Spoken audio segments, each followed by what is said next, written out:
Welcome to the Circuit de Barcelona-Catalunya, one of the newer additions to iRacing, and a track that sees a great deal of racing action on the European and Global Series side of things.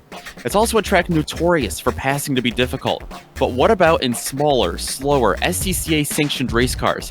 Let's find out together here for Round 9 of the Weekend Warrior Spec Racer Ford Series. You'll see all the action live on the Global Sim Racing channel via the iRacing Esports Network. Up in the booth today will be Ryan Walker, joining yours truly, Nick Schmeg. Joe Peak will be directing behind the scenes today, and he'll be using cameras provided by Dougie Beard. Like I said, Barcelona is a track that sees a lot of action, but when you get an all-new perspective, when you dig a little deeper, when you drive an SRF around here. But to get a good sense of the circuit, let's dig a little deeper with the help of the GSRC Lap Guide.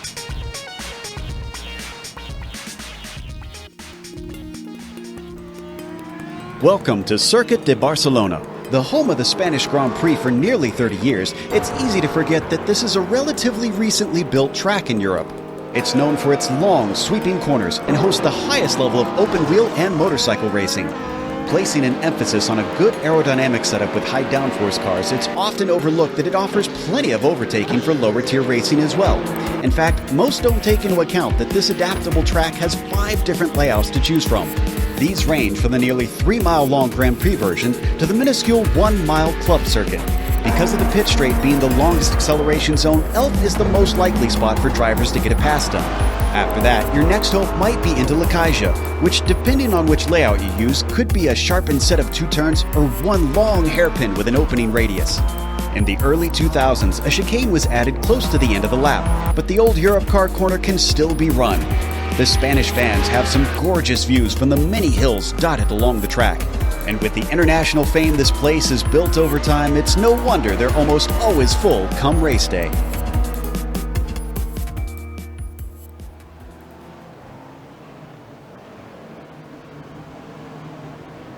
Unless you follow a lot of real-world racing, especially on the European side, that might be the first taste of the Circuit de Barcelona-Catalunya that you'll get. Like I said, it's a little bit newer, still in the iRacing service. So Ryan, why don't you tell our sim racing fanatics a little more about this place?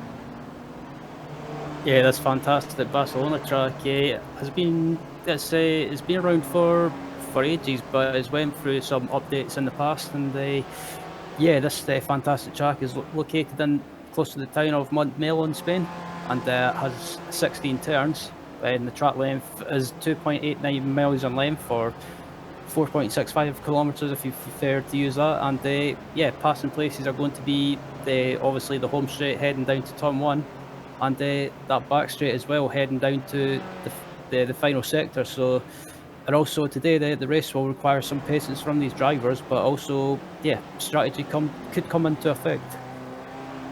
Absolutely, that's sure to put on a good show for us today. And as always, the show wouldn't be here if it weren't for the support of our sponsor, because the Weekend Warrior Series is brought to you by Sim Stickers. Whether it's button boxes, steering wheels, or keyboards, they've got you covered. And now if you use the promo code GSRC10 or GSRC10 when purchasing, you'll get 10% off all orders for the whole season. You can find out more at simstickers.co.uk. Talked about the show being good, but in terms of the show being competitive, we've got points that these drivers are fighting for. And Ryan, you've got the Spec 1 points to go over, and these are becoming more and more important as we get later on in the season. Yeah, absolutely. David Gassers is pretty much the man in form at the moment, leading the S1 Championship, and slowly pulling away from Maurizio Naselli, who's still keeping in contact with him. And then Daniel Sadro, who is rounded at the top 3. And then Jonathan Madden, who made his return to the series this season, is in 4th place, and rounded out at the top 5 is Michael Dobeck, having a consistent season and doing pretty well with a top 5 position. Absolutely. Michael Dobeck, though, he might lose that top 5 spot because just 2 points behind off the graphic is Erwin Rotkrins, who's been promoted from Spec 2 up to Spec 1. So good for him. He's going to have 2 overall podiums so far this season. So the Spec 2 points look a little bit different. Now that Erwin Rotkrins is out of the picture, Aaron Vagley, who's been consistently in 2nd place there, has been promoted to the lead. Now these gaps they're going to seem a bit tighter because of Rotkrins' exit. So Dominic Bureau, he's not here today, but he is in second place in the standings. Jim McGill, he's going to be in third. This might be a good opportunity for him to make some gains on Vagley's dent. That's a 27-point buffer he's got. Tom Gradwell and Kenneth Batley have joined the mix as well, 36 and 43 points back. This is round 9 of 12, Ryan, but other than that, there are a couple other race details and rules and regulations to go over for us. So anyone that's tuning into the series for the first time, this is just some basic information about it. This, like you mentioned, round 9 of 12, and the setups, as always, are open setups, but you cannot change the fuel, as the fuel is limited to 35%, so a mandatory pit stop will have to be made. And the race length, as always, for the series is 40 minutes, and the points are rationed down from 100 down to 25, and minus 3 points for every 10 incidents, or that could be anything like off tracks or maybe just some contact incidents. And you will be allowed to get a free fast repair and a brand new car. And with this track being so new to so many drivers, they might need that new car. As always, you're watching this on the iRacing Esports Network. It's always a great opportunity to have our broadcast presented here on IESN. Great community of broadcasters to be involved in. Make sure you like and subscribe for more of their content. Great sim racing going on in the world right now, and you definitely don't want to miss it. And make sure to check out our timing and scoring as well. GSRC.TV has a full rundown of all 40-some drivers that we've got in the field today. It's a lot to keep track of, and you can get some help in doing that over at GSRC.TV. We're watching qualifying wrap up right now. Well, they shouldn't say wrap up. They've still got about 8 or 9 minutes left on track. Felix Samoz, interestingly enough, has gone to the top. He is a winner in this series this season at Silverstone earlier, but he's fending off Ian Haycox by about 0.3 of a second right now. Yeah, absolutely. Felix is I think he joined the series not too long ago, I believe. And yeah, good to see him up there in pole position at the moment. But Ian Haycox, another surprise person up there on the front row at the moment, as we ride on board with Stephen Elson coming around the final corner, and he's got a bit of slipstream from what it looks like Hugh Haycock, so he could possibly improve his position. Yes, the Mo's, this is his 5th race of the season. Missed the first 4, so not really in a points fight at this point, just in it for the wins. And he's certainly going for the wins. He's got an average finish of 4th place so far. Very impressive stuff from the number 31 machine of Felix Samoz. There's Maurizio Naselli, another one who's been very impressive this year. Winner at Laguna Seca earlier on. He's sitting in 3rd place right now, trying to improve. This is a very tough lap for these drivers. You know, it kind of reminds me of Bathurst, only it's a less dramatic mountain. They're going up the hill and then back down it. And when they come back down the hill, you just saw Naselli go through that chicane. That might catch some drivers off guard here today, Ryan. Yeah, absolutely. And yeah, I've done some laps around here offline, and yeah, it's an interesting layout they're using today, especially with that chicane. It's you kind of get tempted to make a move up the inside of someone, but it's one of those corners that or chicanes rather, that there's only really one line, so you can't really make a move, or if you do try and make a move, most of the time it will just end up in disaster. Have to watch out for sure. Andrew Cox is back in 34th place right now. He's coming through that tight, twisty chicane up on that curb. That's not going to do him any good. Neither is it going to do any good for Felix Samoz in front of him. A lot of cars in qualifying have damage. A lot of these drivers are really struggling out there. Yeah, it's especially Barcelona as well. Ooh, is Tim Van Dongen goes for a wild ride. Yeah, talk about struggling. That can't get much worse than that, I don't think. Thankfully, you can always get a fast repair in qualifying and come back out on track, and it doesn't take away from your fast repair that you get in the race. So Tim Van Dormelen back in 15th. He'll still be able to have some opportunities to improve. Absolutely. just watching Daniel Sadro at the moment, and yeah, Sadro. I think last time out, Sadro had well, I guess he would agree as well. He had a disaster of a race at Brands Hattis, and just nothing seemed to go right for him. But hopefully, he can get some redemption here at Barcelona, and just coming round the finals for Ken as well. And at the moment, it looks to be a decent lap at the moment, and they manages to get a good run on the exit, and coming up to the line. Yeah, Sadro's had some bad luck this year. He's got 3 podiums, second places at the Nürburgring and Spa, and got that 3rd place at Silverstone as well. He sits 3rd in the points, but still looking for that first win. Maybe this will be an opportunity for him, but he's going to need to improve a little bit, I think, on the 7th place starting position to help him out there. Same with Chris Murakami, who's back in 19th. He's coming around onto this front stretch. He's got a little bit of tow from Jeff Jacobson in front of him. Let's see if Murakami's able to improve. Looks like that might have been an outlap for him. This straightaway, though, Ryan, this, like you said, it's going to offer up some passing opportunities, but if we look a little bit further, turn 1 and going up the hill, excuse me, is going to be very challenging for these cars to continue to get a pass done. Yeah, absolutely, and I think this home straight, if there's cars really close together, I think you might not just get 2 wide, you might even get 3 wide down the home straight, because these cars, even though they look at, they're not really that big. Yeah, this is a pretty wide track as well, which will help them. And the grip might, well, there might be a little extra grip today because the track temperature fairly cool, 81 degrees Fahrenheit. It is very overcast here in Catalonia. Will certainly help these drivers out there.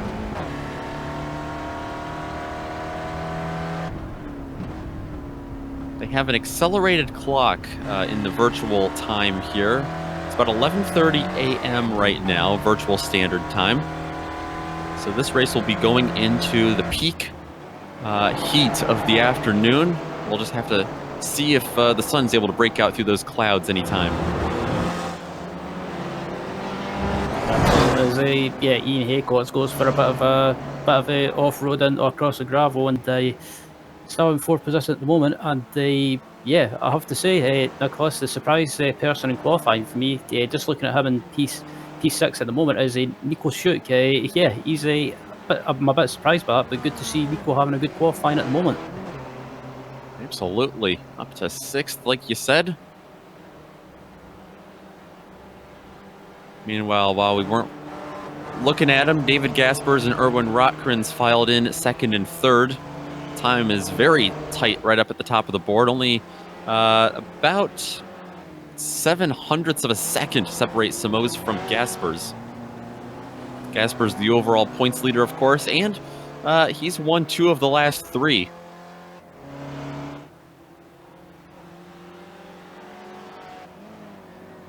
I think he's going to be their big competition right there, though, is Felix Simoes. Driver out of Iberia as well. Maybe a bit of a home track for him, I guess, compared to the rest of the iRacing tracks.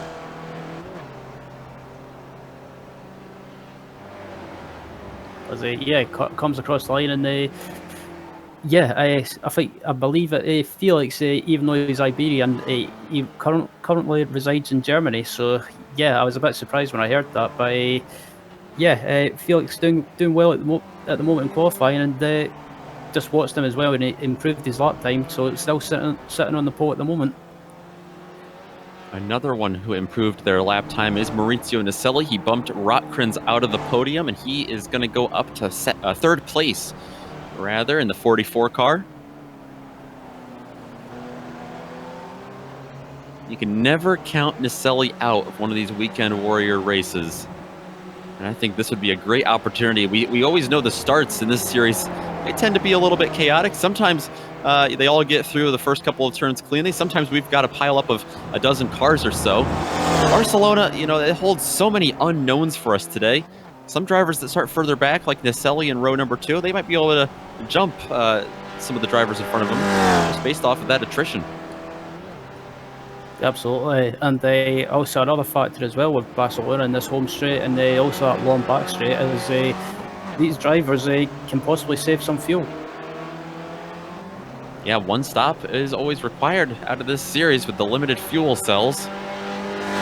2.89-mile circuit around here. This is just the Grand Prix layout.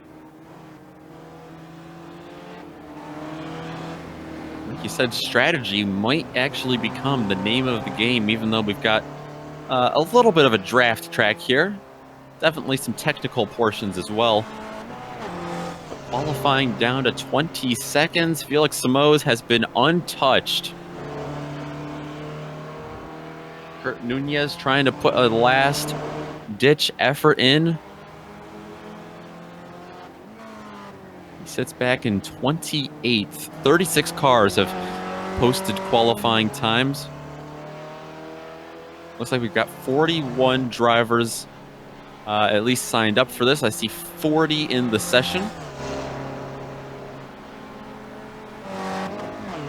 Nunez from 28th.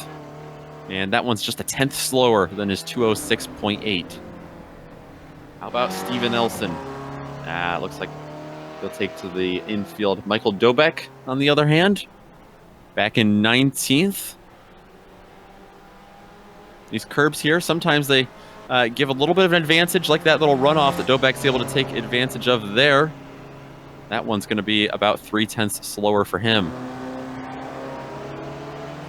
Emil Orza in the 99, he's going to go to the pits. Same with Gorka Iterate. I think the next car out there is Nico Schuk. Larry McLeod also turning his last lap. After Rotkrins was promoted to Spec 1, Larry McLeod actually lost one of his only podium of the season, so he's certainly going to want to get back into that top 3. V6 back in 15th right now, and that one's going to be a tad bit slower for him as well. Yep, there's Brian Short comes around the final corner as well. It looks like he could improve his lap time as he comes across the line, and no, I don't think he's going to improve. Oh, he just misses out. Just about a 10.5 slower for Short. And he might have been the last driver. Actually, I see Kenneth Batley out there. And he's going to take to the pits. So he'll be starting 16th. That might do it. So let's go to the grid, because that will do it, actually. Felix Simoes, he's going to have the pole with a 2:05 flat, a blistering lap time around Barcelona in the Spec Racer Ford. He's going to be starting in front of some very fast drivers, though. David Gaspers, Mauricio Deselli, Erwin Rotkrins, and Ian Haycox, all rounding out the top 5. Tim Van Dormelen, he had a big jump late in qualifying. He's going to be starting 6th place in front of Nico Schuk, who is going to have the Spec 2 pole. Daniel Sadro, Miroslav Juracek, and Gorka Iterate will round out the top 10. Starting in 11th is Steven Nelson alongside him, in 12th is Emil Orza. Simon Mayer will start in 13th with Hugh Haycox alongside him in 14th. Larry McLeod will start in 15th, and 16th will be Kenneth Batley.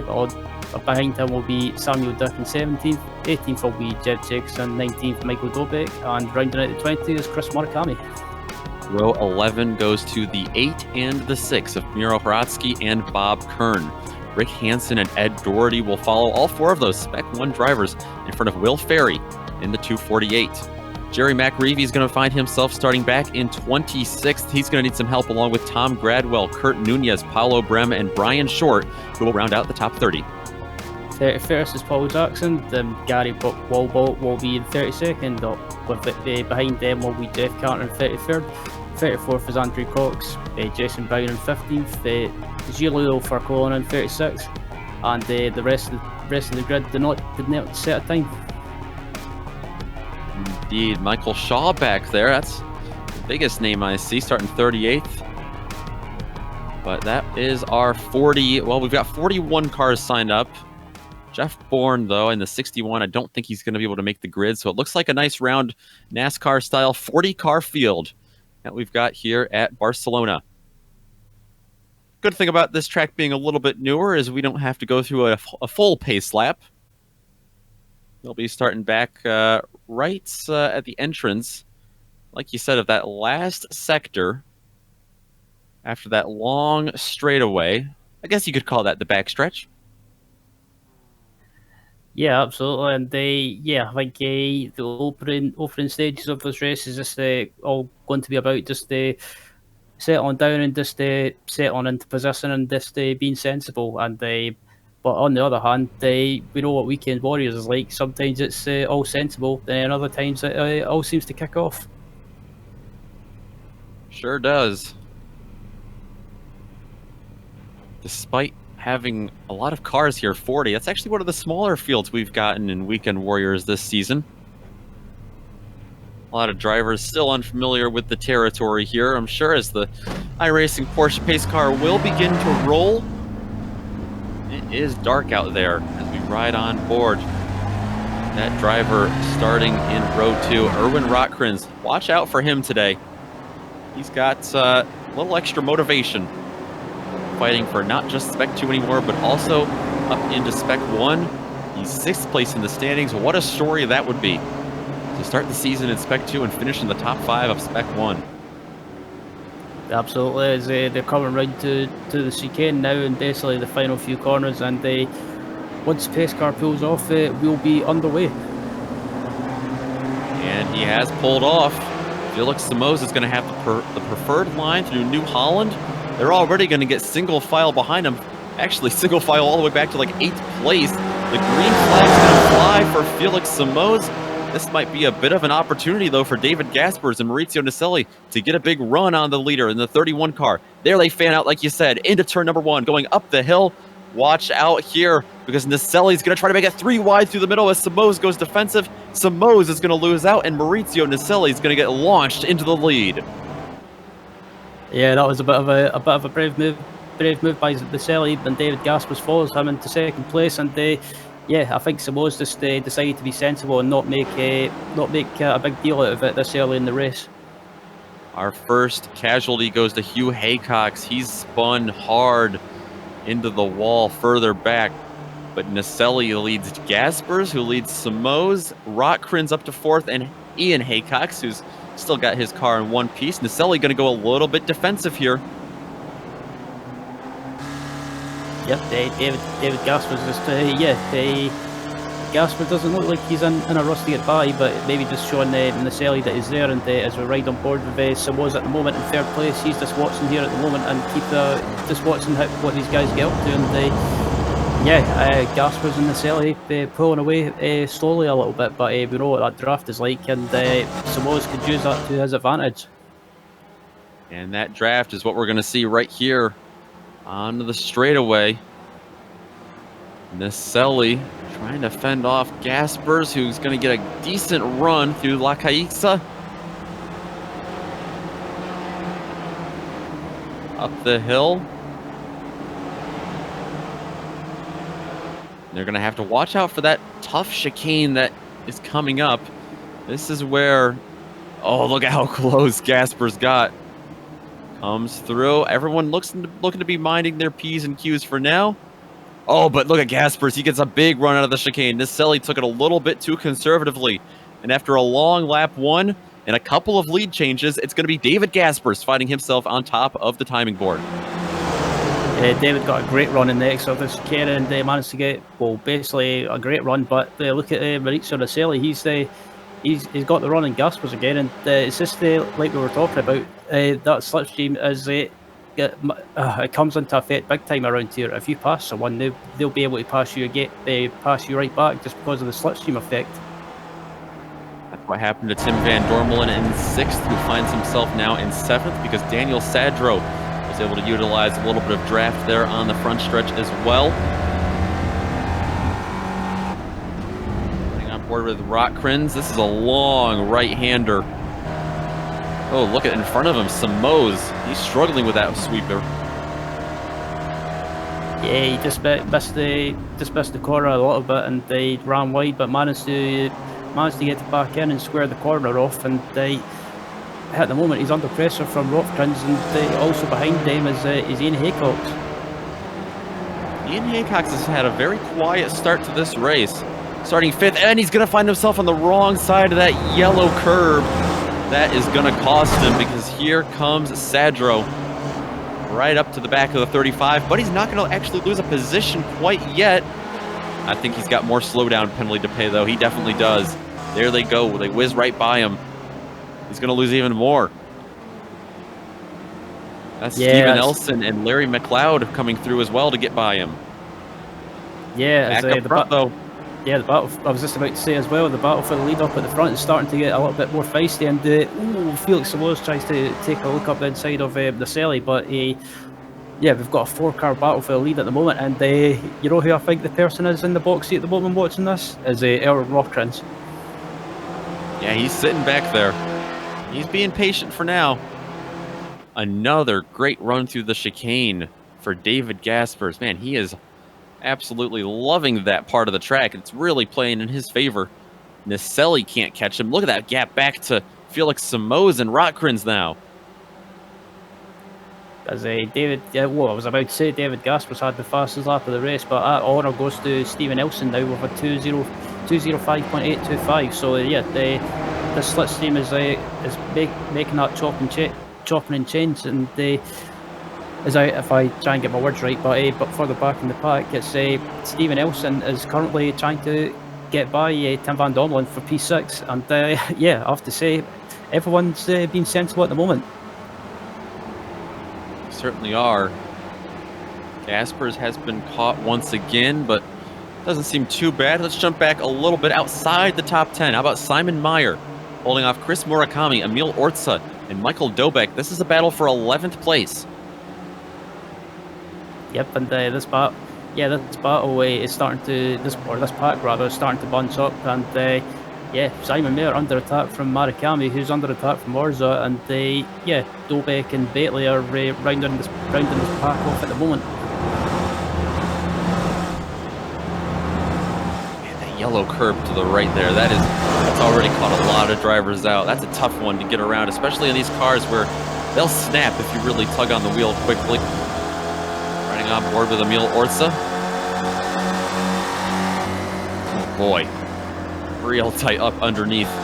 Back of the 01 of Murakami. Actually, Orza's already got a good bit of front end damage.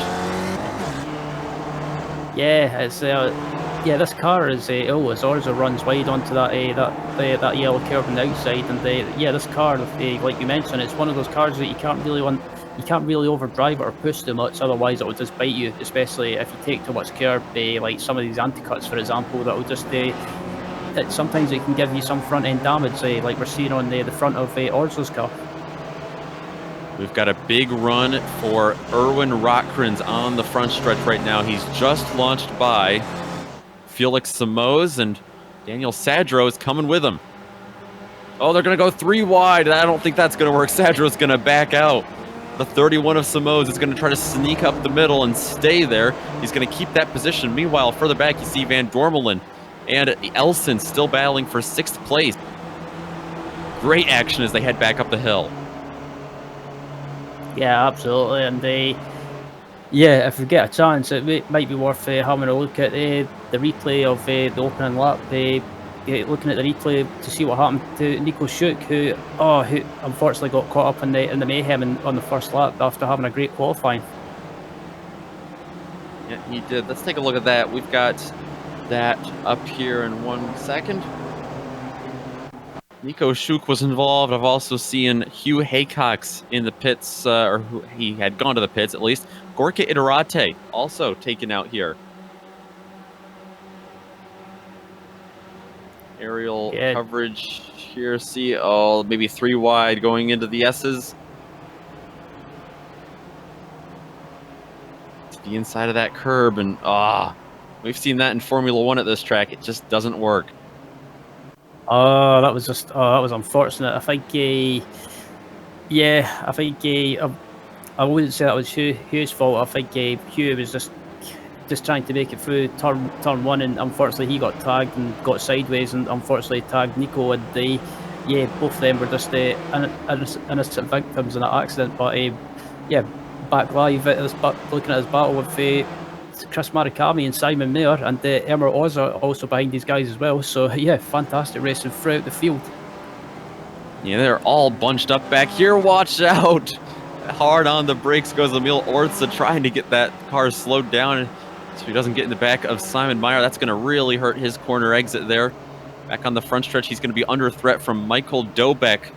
I think Dobeck's going to have the pace. He's certainly going to have help from the draft here. Where will Dobeck go? Oh, he's going to give him a little bump draft down the front stretch.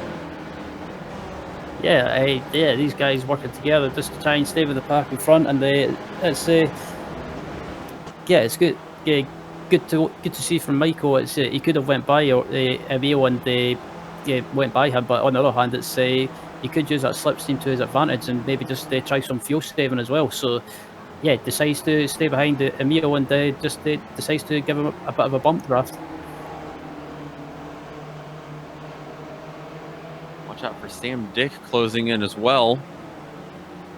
But look at this. Back up front for third place. Felix Simoes has been continued under fire. Erwin Rotkrins, Dan Sadro. Steven Nelson's just got a big gap over Tim Van Dormelen. Van Dormelen made a bit of a mistake a couple corners ago. Yep, and yeah, this pack is starting to build up a little bit as yeah, you've got Simoes, Rotkrins, Sadro, and Steven Nelson in the background, and not far behind this pack as well, you've got Tim Van Dormelen in 7th. So slowly but surely, this pack is starting to build up a little bit, and these guys are just holding each other up. And Simoes is going to open the door. That's going to allow Erwin Rotkrins to get back up to the podium. Simoes not going to lose more than one spot, though. Sadro's going to let him back in. It's a train of 5 cars, though, all battling for third place. And the more they battle, the more that Naselli and Gaspers are going to be able to sneak away. Yeah, I'm just there. Oh, and Rotkrins goes around. Through the chicane, Erwin Rotkrins. Did he have help? I don't think he did. That's all curb. Yeah, I was also watching the replay from my end. It looks like he just clipped one of those yellow curbs and just took too much of it and unsettled the car, and yeah, around she went. Tough break for him as he's see again up on that curb. Almost had it saved. I thought he did. Not too much damage unless he's got something under the car that we don't see. But back live, he's found himself a little bit further back in 11th place, trying to get to the back of Chris Murakami, going back up the hill. Yep, and yeah, I'm quite surprised Erwin didn't lose that many positions. He only fell back from what was it, P3 down to P11, so he can still gain those positions back. And at the moment, it looks like he's trying to get by Chris Murakami as soon as possible, because right behind these guys, you've got a few cars anyway, the likes of Dobeck and Samuel Dick and Orza, and yeah, they've got this pack hunting him down. Yeah, a draft train of 5 cars still behind him.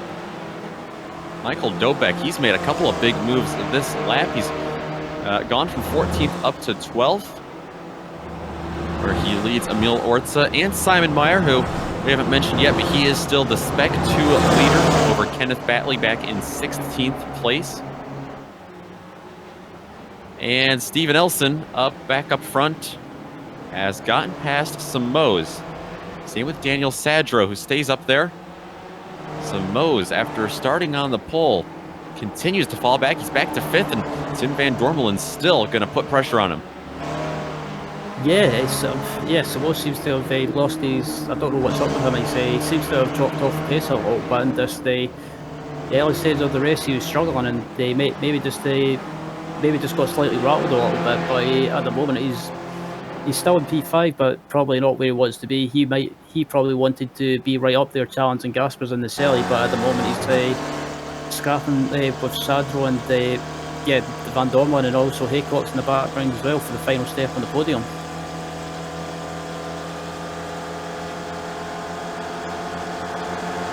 Here goes Elson once again. And you see him slip up through the inside, Great move by him. Now, Sadro, after he left that door open, Felix Simoes, he had the run. He didn't take the opportunity to get around him. I think Simoes is going to want to get calmed down just a little bit here, get that car settled down in line. Yeah, absolutely. Yeah. He's going to turn him instead. Sadro gets turned off the front of Simoes. Simoes has to take to the gravel to avoid him. Yeah, that was unfortunate for Sadro, and yeah, it looks like that might have just been a case of Simoes just outbreaking himself and just tagged the back of Sadro, and yeah, it just for Simoes anyway, it just goes from bad to worse. Simoes trying to see where he finds himself now. Back down in 9th place. Ironically, Erwin Rotkranz just got around him. Yeah, just watched on the replay as well. Yeah, definitely Simoes just outbraked himself and maybe just got cut out by Sadro just braking, but Simoes, I think, should have been more aware and more awake. As Michael Dobek spins in the background. Dobek spins, and correction, Rotkranz did not quite get around Simoes yet. But Dobek all by himself. Let's take another look at this. He was back in 12th place when this happened, following or chasing Chris Murakami. Those killer curbs again, Ryan. Yeah, he turned in at the right point, but he just took too much curb, and in turn took too much curb and clipped that yellow curb on the inside, and it just unsettled the car again, and just spun it around. So Dobek falls from 12th to 19th with that mistake. Wow, lots of drivers continuing to struggle. Not even halfway through the race yet, whereas we've got another battle shaping up. Two familiar faces, Erwin Rotkranz and Felix Simoes, but instead of battling for a podium, they're battling for 9th place now. Yep, and I'm not sure what's up with Simoes. He just seems to have lost his composure a little bit, and maybe it's nerves getting to him, or just he's not been able to settle down. But he's made some silly mistakes in the race so far, but he's still running well at the moment in the top 10, but under attack from Erwin Rotkranz. Miroslav Juracek is that car right in front of him, that number 84 car. He has benefited from all these spins, but he is, I don't know if he's got the pace to stay in front of Simoes and Rotkranz. If they keep battling, he might.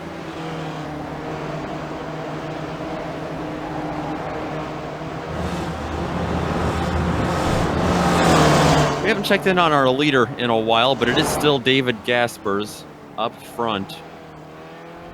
After starting second, he got a good start, led lap number 1 after actually falling back to 3rd place for a moment.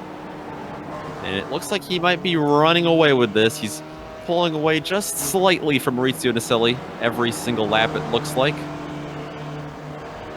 And behind him, though, it's not over. It was a 5-car battle, now it's just 2 cars, and it's Steven Elson and Tim van Dormelen.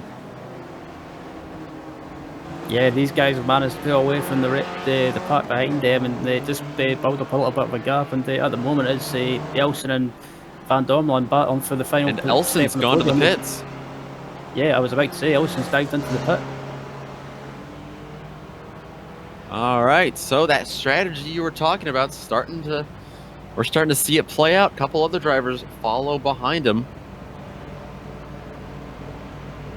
But this is going to be the one to keep our eye on. Looks like Emil Orza, Robert Ile, and Sam Dick are going to be the other 3 cars on the pits here early. So just about halfway through this race, a little bit before that halfway mark. Maybe this is an opportunity for some drivers like Naselli to close that gap to Gaspers. Maybe van Dormelen will be able to jump Elson here. We'll have to see.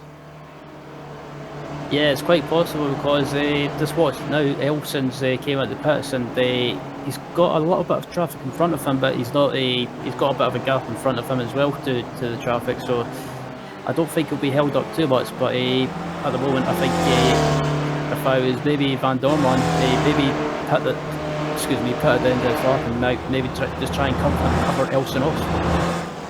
And that usually is what the strategic option is, you know, just wait until you're out in traffic, then you come into the pits because you're going to be cutting your losses. Elson really wasn't in traffic. He was just battling with Van Dormelen, so this is a bold move for him to come in early, but something that we've seen from him before. He's made a charge from 11th place up to the podium, finds himself back in 21st now as the highest pitter.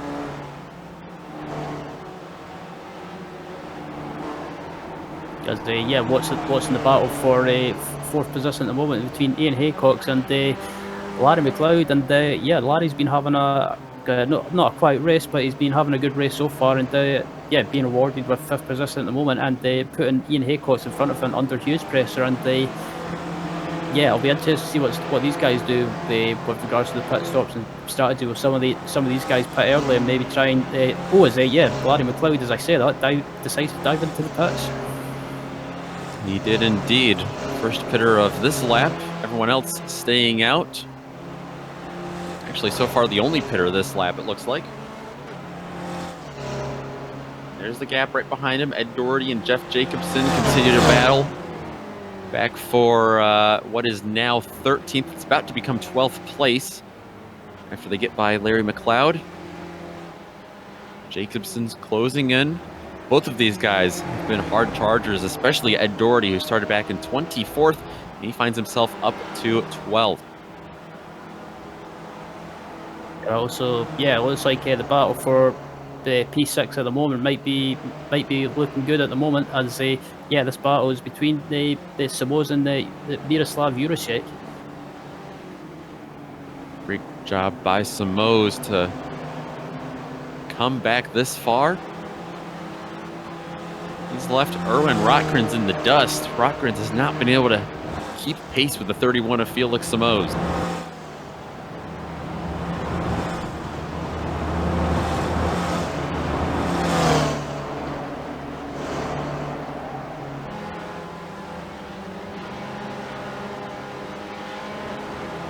In front of him, it is Ian Haycox, who is the next one. I think he's about to lose a position to Daniel Sadro. He got close at least. While Samoz still fends off Miroslav Juracek.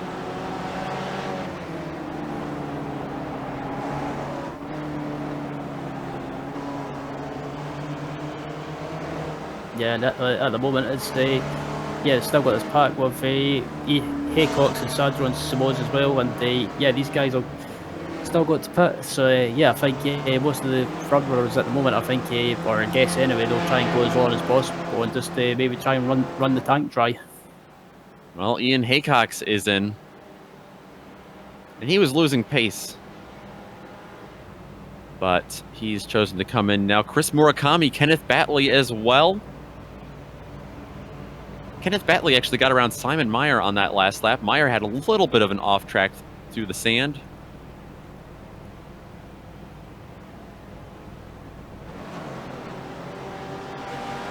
How about Steven Elson? He pitted a while ago, remember. He's back on the front stretch. He was our highest pitter. And he had a 12-second stop, I'm seeing. That's a little bit longer than everyone else. Ian Haycox, he comes right out of the pits. Right behind him, look at that. So Tim Van Dormelen's got to have a clean stop, and I think Van Dormelen's going to have 3rd place here pretty tidy.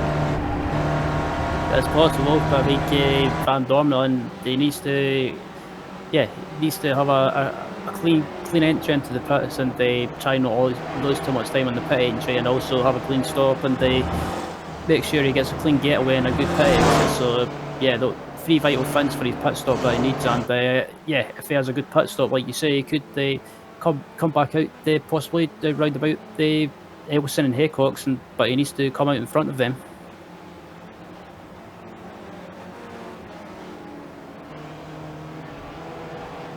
Behind them, the battles have calmed down just a little bit. There's Tim Van Dormelen now, leading. He's got a good buffer over Daniel Sadro and Felix Samoz. who continues. He's putting down some blistering lap times. 2:05.4 was his last one. Smo is trying to do-si-do his way up through the field.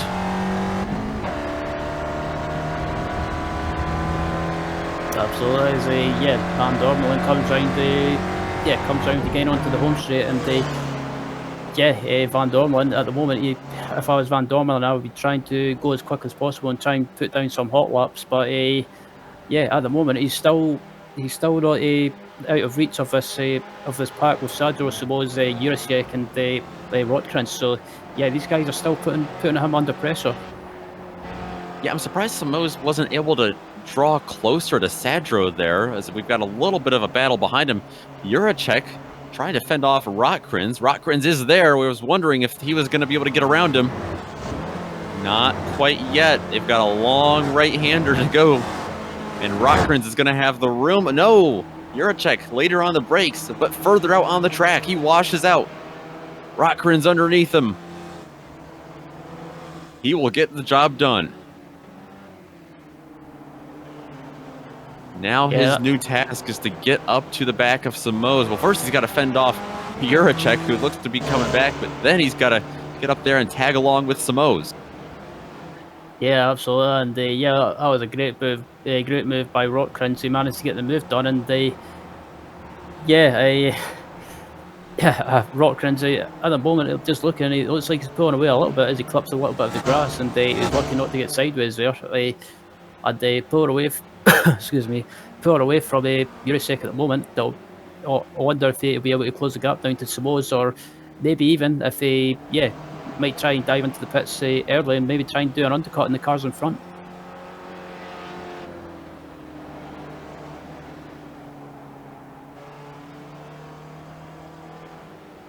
Still haven't seen our leaders pit. Well, okay, commentator's curse. There goes David Gaspers.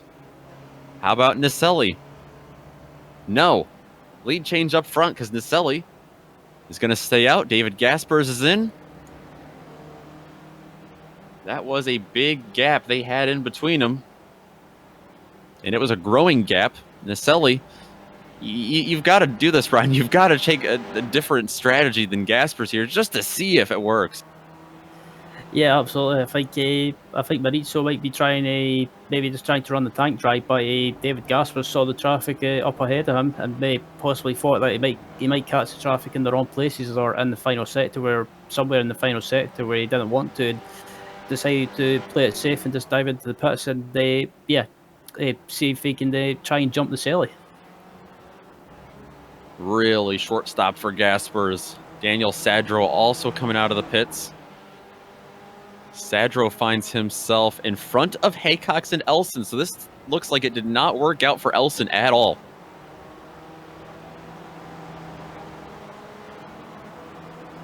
Yep, he might have been held up by some traffic possibly, and Haycox has got by Elson, and I thought these guys would have jumped Sadro, but it looks like Sadro just had that slightly shorter stop, and they managed to jump both of them, and as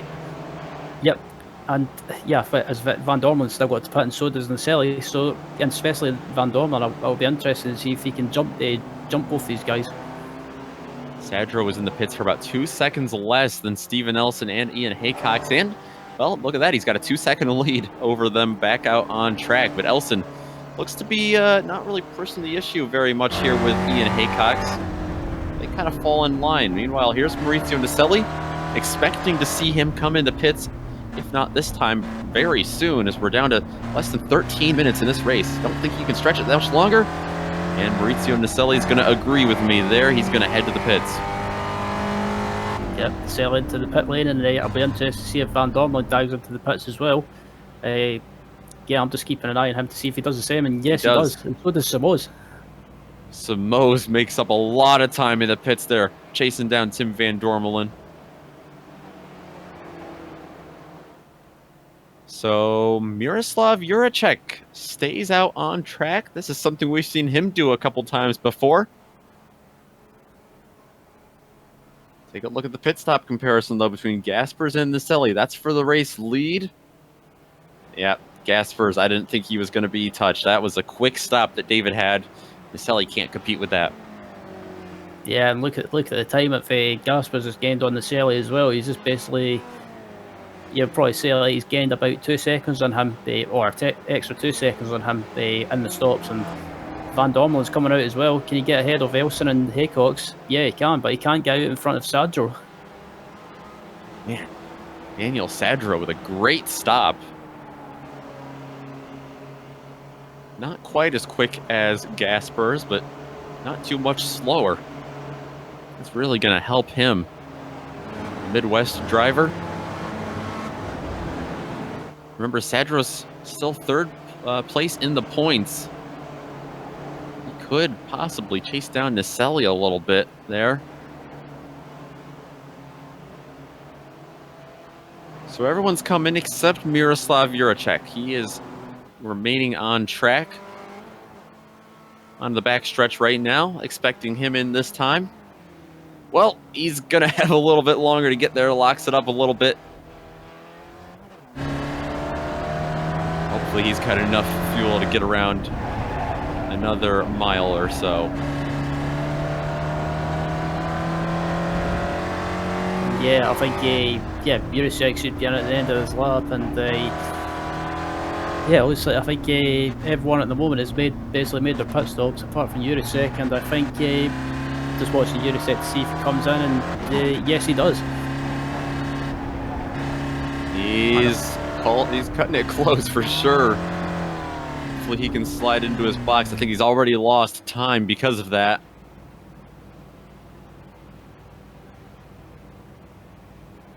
Meanwhile, we've had a pass on track. Steven Elson and Ian Haycox were side by side with Felix Samoz. That's back for what will soon become 5th place once they get around Miroslav Juracek. This was some great action. See that green car on the outside? That's Ian Haycox, who had just gotten himself ahead. And Steven Elson says no. Gets back down the inside there. Not over yet, because there goes Samoz around Haycox, and this is our closest battle on track, this battle for 5th place.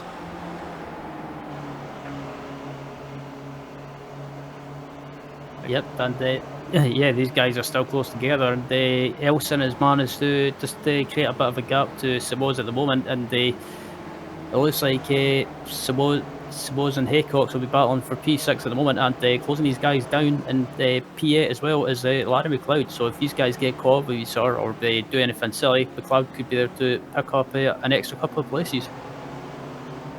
Well, they've got 9 minutes to settle it out. As David Gaspers leads, and we were wondering what that quick pit stop would do for him. Well, it's doubled his gap over Maurizio Naselli from 3 seconds up to 6, and now it's over 7 seconds. Fantastic race for David Gaspers. He's won at the Nordschleife, Sonoma, and Spa. A couple of tracks where draft helps out. He's done it again here at Barcelona, but can't count that win just yet. He's got to make it around here a couple more times. And I'm just looking back further back in the field as well to see what's going on in the Spec 2 class, and quite amazingly, it's not the usual names it's not one of the usual names leading the Spec 2 class. It's Paul Jackson. Paul Jackson leading the Spec 2 class at the moment, and he's been having a quiet race and sitting first in Spec 2 and 12th overall at the moment. So good job by Paul. How about that?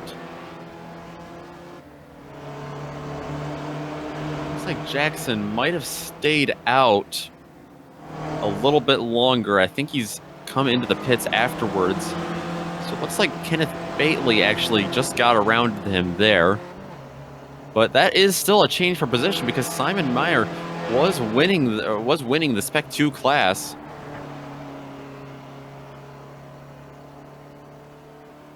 So Meyer, after having a couple of off tracks and not as good of a pit stop as Kenneth Bately, he finds himself in second.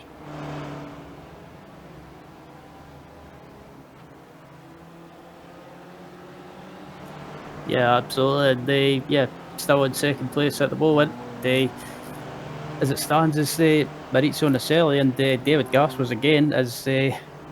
David Gaspers again, basically just proving why he's, you could say, the master of the SRF and in general the Weekend Warriors, because he's just putting in a dominating performance at the moment.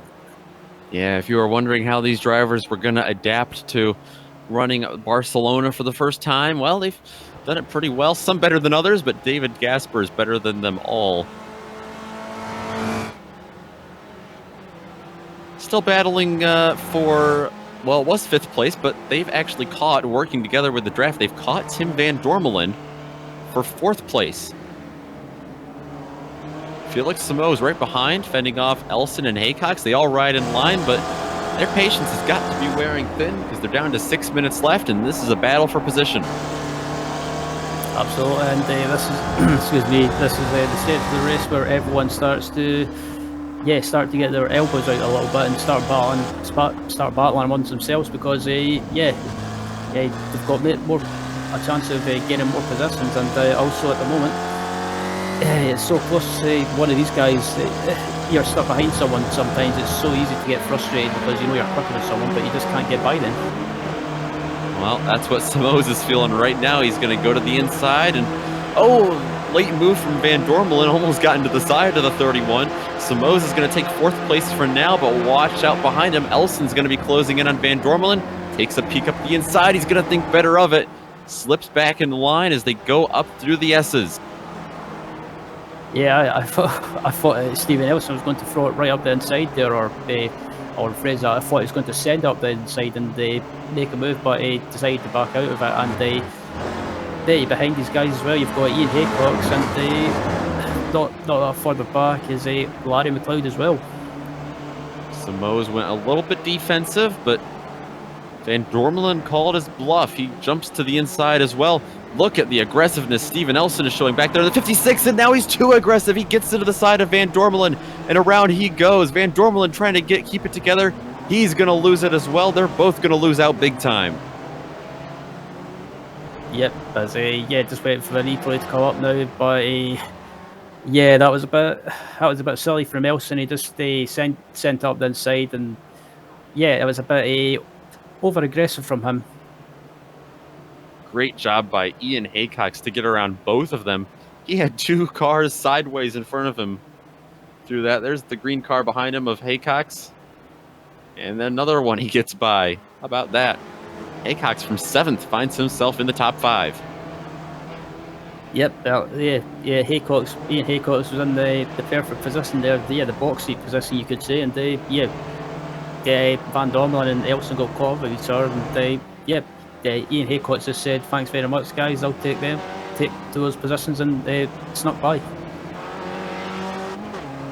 Great job by him. So Steven Elson's going to find himself further down the order. Him and Van Dormelen are being split right now by Emil Orza. Orza's back in, I believe that's 10th place. 9th, actually.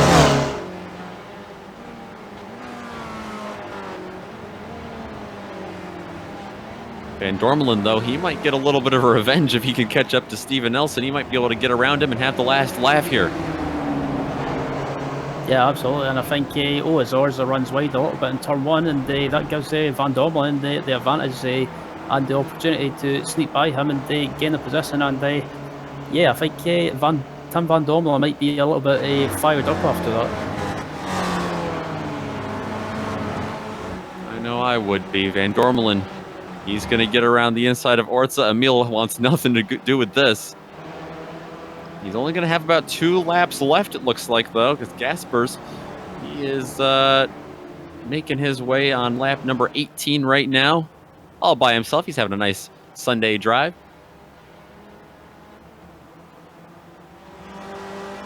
Absolutely, and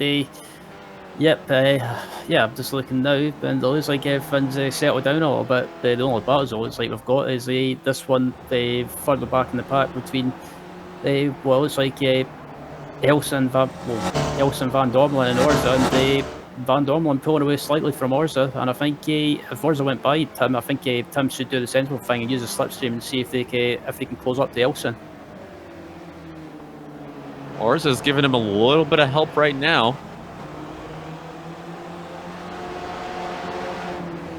Meanwhile, David Gaspers has come back onto the front stretch. So with a minute 45 left, he's going to be taking the white flag here at Barcelona. Ed Doherty has had a problem from 15th place. He's had a spin. He was battling with... No, he was all by himself, looks like, actually. Simon Meyer was a little bit ahead of him.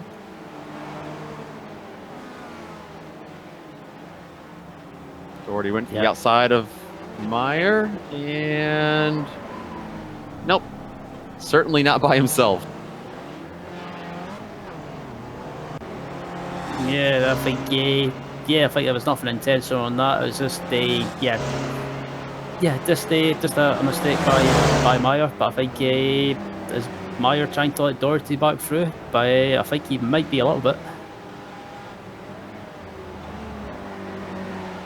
Meanwhile, I can report that Tim Van Dormelen is not going to be able to catch Steven Nelson because he's finding himself in a battle of his own with Emil Orza back for 9th place. Orza wants to get around and he wants one extra point.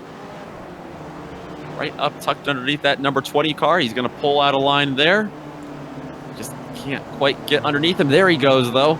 He'll have him there. This is going to switch back, though.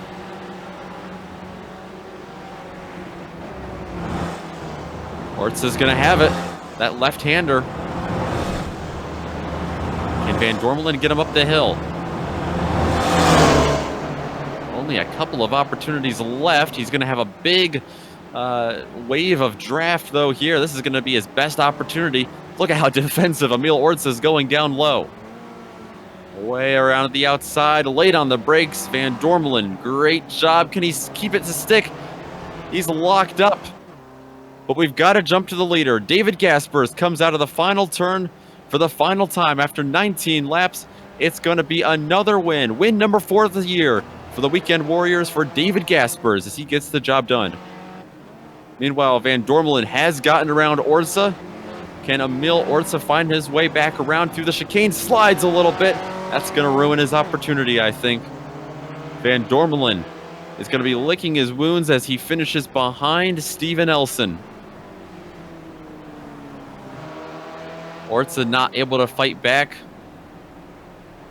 Another spot behind him is Michael Dobek coming across the line in front of Sam Dick. And Kenneth Bately will come out of the final turn and take the Spec 2 win. He's going to finish in 13th overall. Erwin Rotkrins finds himself way back in 14th as well. A tough break for him. Everyone coming across looks like mostly single file. Oh, that's Simon Meyer, who's out of fuel on the last straightaway here. Oh, that is tough. After starting 13th, he's going to have a huge loss here.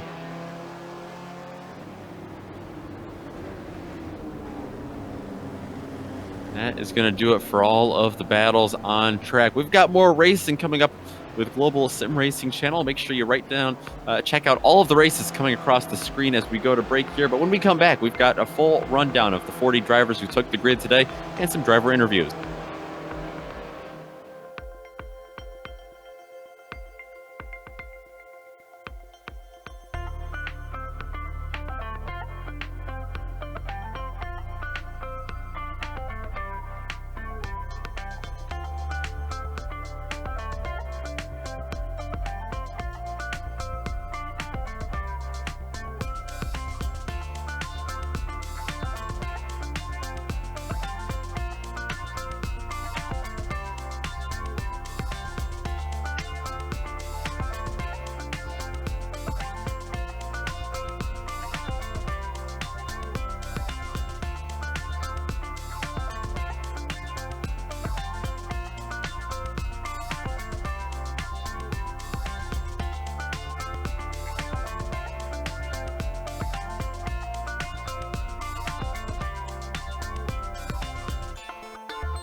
Welcome back to a dark and overcast Circuit de Barcelona-Catalunya. It's anything but dark for David Gaspers, who took a dominant win here, his 4th of the season. He is sure to be bright and happy about that one. The number 1 car after starting 2nd, he finds himself in 1st in front of Maurizio Naselli and Daniel Sadro, who will round out the podium. Felix Samoz, he had a very eventful day from 1st back to 10th, back to 4th place. He'll finish in front of Ian Haycox in 5th. Larry McLeod is going to find himself from 15th on the grid up to 6th. Miroslav Juracek, his late pit strategy paid off. He's going to finish 7th. Steven Elson 8th. Tim Van Dormelen will fall right behind him after their late race conflict. And Emil Orza will round out the top 10. Ryan? Yeah, finishing in 11th was Michael Dobek, who managed to recover and get a decent result in 11th. Samuel Dick finishing 12th, with Kenneth Bale in 13th. And then 14th was Erwin Rothkrans, after having a good start to the race, but it did seem to fall away slightly. And then 15th was Ed Doherty after his issues in the closing stages. And then 16th was Rick Hansen with Jeff Jacobson in 17th. And then Bob Kemp finishing 18th. 19th was Kurt Nunes, and finishing in 20th was Philip Schoffen. Will Ferry, Paul Jackson, and Simon Meyer will come across the line 21st, 22nd, 23rd. Simon Meyer, remember, ran out of gas on the last lap. In the last couple of turns, lost about 6 or 7 spots.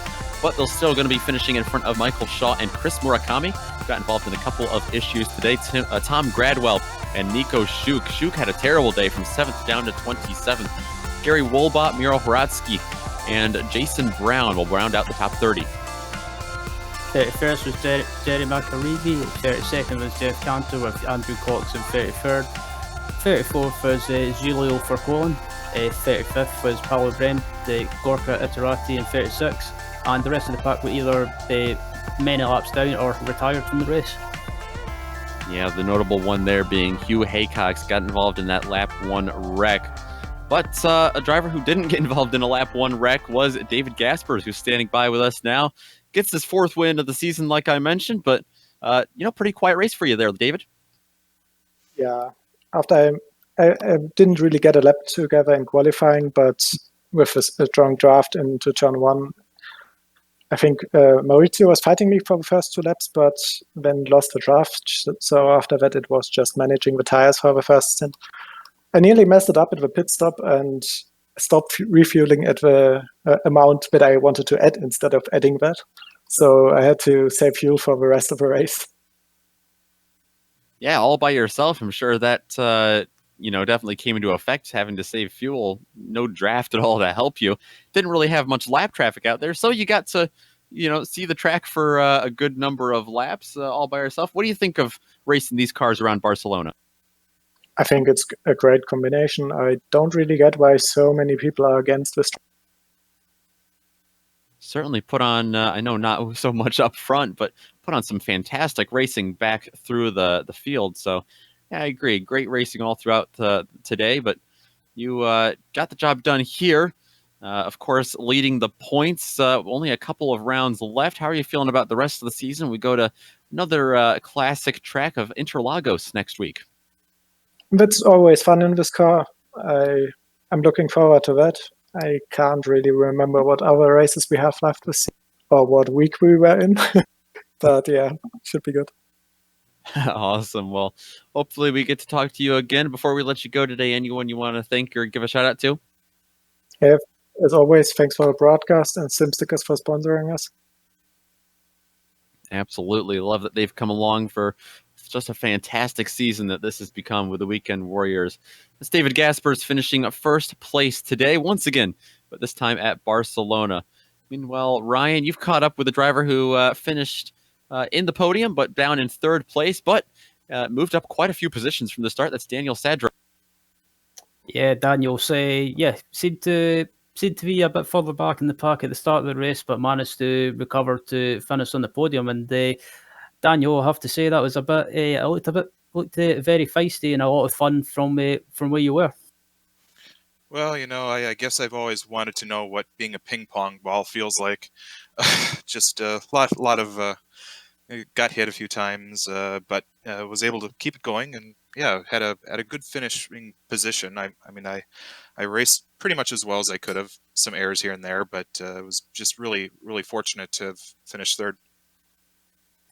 Yeah, I was watching an early stage of the race to see where you were, and yeah, there seemed to be some drivers were maybe just being a bit over ambitious, you could say, or maybe just slightly aggressive. How do you think the driving standards were from the mid pack? Yeah, it was kind of unfortunate, some of the driving standards here today. But it's a track where there's maybe some limited ability to pass people, so that makes just changes the dynamic a bit, I guess. And yeah, we were asking about the layout used for Barcelona, or the layout today that was used at Barcelona. Are you a fan of it, or is it one of those tracks that do you prefer the old Grand Prix layout with the double right hander, or are you not fussy? I actually kind of liked them both. I did kind of enjoy the challenge of the chicane. It's definitely a harder track. This track is a lot harder in the Spec Racer Ford than in the historic layout that omits the chicane, and it also omits the sharp, the double left-hander, and whatever that the corner is called. I couldn't pronounce it anyway. Yeah, I think they're both good tracks. I think and they have different types of racing in each. I think we should keep alternating. Good stuff. And yeah, are you looking forward to next week's track? And if so, how do you expect to get on? I really like Interlagos. I think it's a great track. It's actually, despite being a Grand Prix track, it's a pretty good track for these cars. There's a few more passing spots, so it'll maybe be a little bit better in that respect. But I like the track, and I'm looking forward to it. Good stuff. And before we let you go, is there any shout outs you want to give? Oh, no. Thanks for everybody for racing. Thanks for you guys for putting it on. Thanks for Sim Stickers for sponsoring us. Probably other people I'm forgetting. Oh, Stevie Ray. He's the head honcho of this. He puts this all on, and we couldn't do it without him. Great stuff. Well, thanks for joining us in the booth, Daniel. And again, congratulations on third place. And we look forward to seeing you on track at Interlagos. Yep. Thanks. See you guys next week. As that was Daniel Sadford joining us in the booth, finishing in third place, and I have to say, Nicholas, that was actually a really good race to commentate on.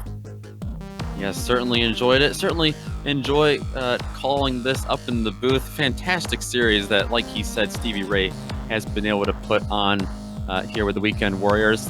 Great to hear the drivers give some thanks. We're going to pay some thanks to some people today as well, like everyone who came out today for the 9th round of the SRF Weekend Warriors Series, and all the drivers, just like Dan Sadro and David Gaspers, who stopped in to put on the show for us today. We'd also like to thank Sim Stickers for sponsoring today's event.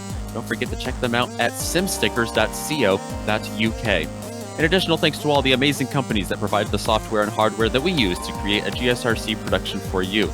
We also, of course, want to thank the very talented June Lalonde, who provides our music. See the screen for more on how to get a hold of more of her great work. Thanks to the crew today in the booth, Ryan, Joe, and Dougie. And don't forget to check us out on social media. You can head over to our website, globalsimracingchannel.com, where you can show your support by picking up some awesome GSRC merchandise as well. We're also on Twitter at GSR Channel, on Facebook at Global Sim Racing Channel, on Instagram at GSRC_Graham, and of course on our YouTube channel. You can head over there and subscribe so you don't miss a second of racing.